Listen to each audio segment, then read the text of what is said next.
We're back at the reloading bench. So if you remember from part one, we are converting 223 brass to 762 by 38R. And we are trying to do it without spending any money. Dies are, well, they're unavailable from our CBS.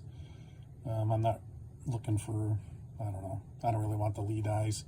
They're okay. I don't know. If I can get by without them, I'll get by without them. But that's one problem that the internet says we can use 30 carbine dies, so we will find that out. And my next problem is that I don't have any projectiles, and I want to go out this weekend. Nothing's going to happen easily. So I went through my stuff, and I did have these, which 310 was close enough to try. 125 was a mite heavy, and I decided, well, in for a nickel, in for a dollar. So I took the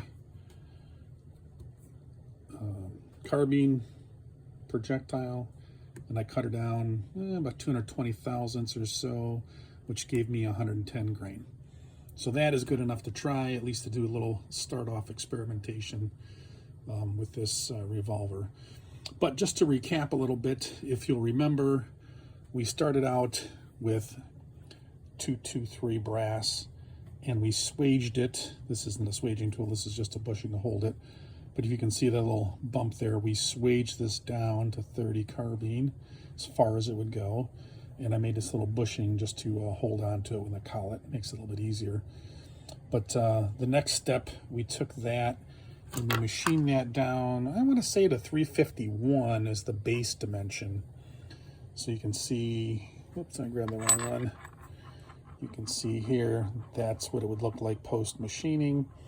And then we sectioned this just to take a peek in there, make sure there wasn't anything funky going on, and everything looks good. So that says we were going to proceed.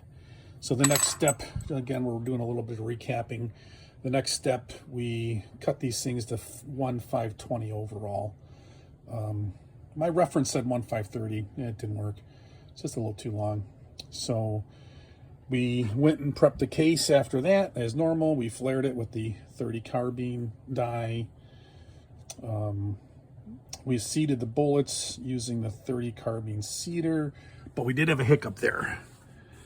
So this was our seeder plug, and you can see we've kind of got like a semi-wad cutter we're working with. And since you're putting this down inside of the brass case, the factory seeder plug, they're like 310 or so in the diameter. Those things were just too big. I thought on paper it would work, but when you tried it every now and again, you'd catch the case and you'd wrinkle the case. So that was no bueno. So we took that plug out and we cut it down to 305. And then most importantly, we put a little chamfer / radius here on the corner.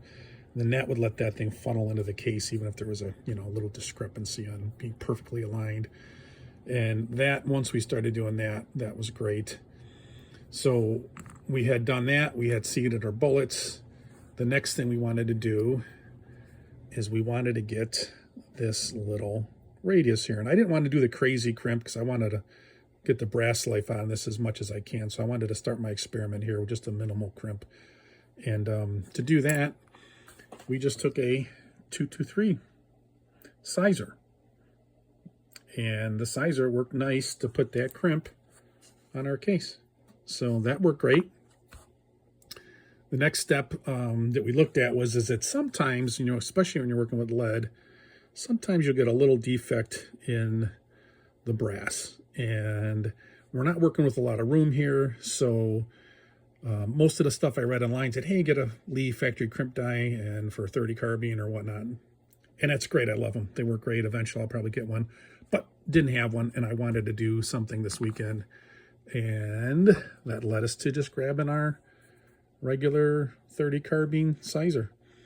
And since that's a tapered sizer, you can run this thing not all the way in, but you can do it just to uniform any imperfections here. And you'll find out that that will be all you need to get these things about as perfect as you can.